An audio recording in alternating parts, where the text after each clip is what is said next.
తెరకొట్టే కారం రంగు రుచి ఆచి కారం పొడి. వైకుంఠ ఏకాదశిని పురస్కరించుకుని పల్నాడు జిల్లా దాచేపల్లి పట్టణంలోని శ్రీ రంగనాయక స్వామి దర్శనం కోసం భక్తులు తెల్లవారుజాము నుంచే బారులు తీరారు.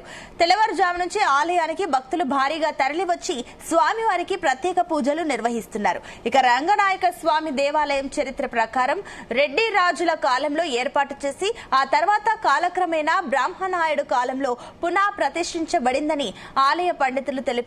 ఇక ఉదయం నుంచే భక్తులు అధిక సంఖ్యలో విచ్చేసి స్వామివారిని దర్శించుకుంటున్నారు. వైష్ణవ దేవాలయంలో ప్రధాన దేవాలయమైన శ్రీరంగం తర్వాత దాచేపల్లిలోనే ఈ మహాపుణ్యక్షేత్రం ఉందని తెలిపారు.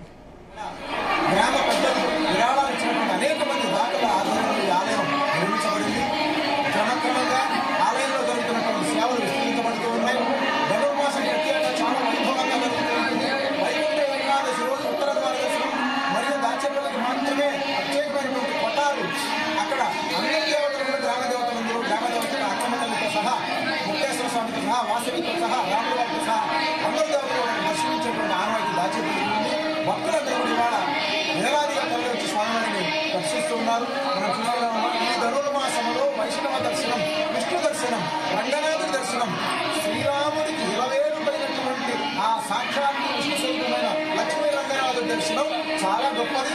అందుకోసం ప్రజలందరూ ఇవాళ చాలా చక్కగా వేలాదిగా తరలి వస్తున్నారు. వారందరికీ కూడా ఈ రంగనాథ స్వామి కృపా కటాక్ష విషయాలు ఎల్లవేళలా లభించాలని మనస్ఫూర్తిగా స్వామి వారిని ప్రార్థిస్తున్నాం.